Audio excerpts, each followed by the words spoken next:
Welcome to the Cyber Guide for the Washington Monument in Washington, D.C.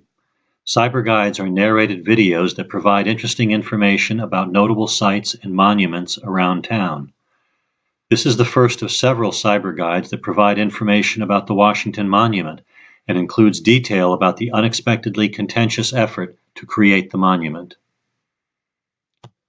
The Washington Monument honors the first President of the United States, who served from 1789 to 1797. George Washington was born in 1732 in Virginia, became Commander-in-Chief of the Continental Army during the American Revolutionary War, and was in charge of the convention in 1787, where the U.S. Constitution was drafted. The Washington Monument is one of the iconic symbols of the nation's capital, a 555-foot-tall obelisk whose simple, uncluttered form and impressive dimensions seem to reflect the man himself. It is ironic, therefore, to contrast the monument that we see today with the on-again, off-again, curlicue, zigzag, back-and-forth process that unfolded over nearly 80 years to create it.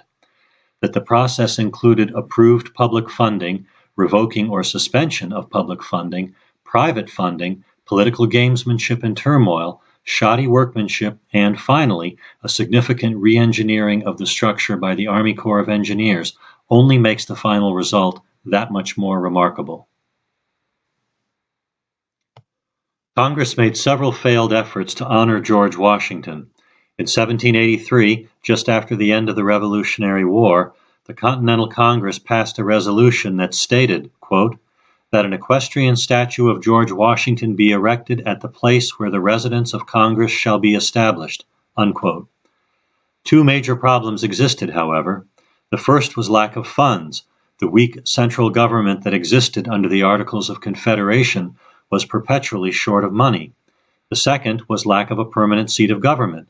Prior to the creation of the District of Columbia along the banks of the Potomac River, the Congress of the Confederation met in Philadelphia, Princeton, Annapolis, Trenton, and New York.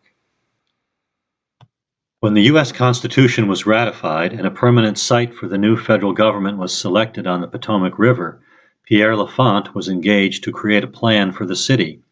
The plan included the installation of a large statue of George Washington on the Mall at the location where two lines intersect, one drawn west from the Capitol and one drawn south from the presidential mansion.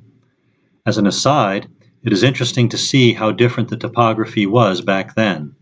The bottom left corner of the picture that is now on your screen shows that the Potomac River covers the location where the World War II memorial sits today. Another interesting thing is that the U.S. Constitution refers to three branches of government: legislative, housed in the Capitol building on the map that appears on your screen, the executive, housed in the President's house, and the judicial, which strangely did not have a unique space identified for them on the map. The Supreme Court had chambers in the Capitol building until 1935, when they moved to a separate location across the street. The young nation was shocked to learn that on December 14, 1799, George Washington had died.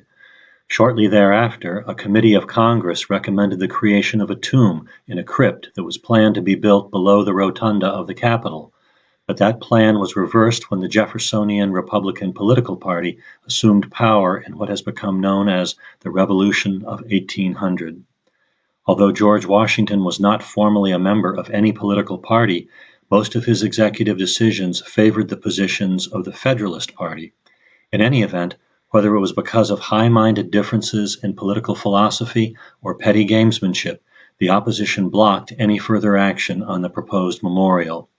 So, if it seems that political bickering has been around for a long time, well, the truth is that it has. To further make the point, the Jeffersonians also reportedly forbade using Washington's image on coins in the celebration of his birthday.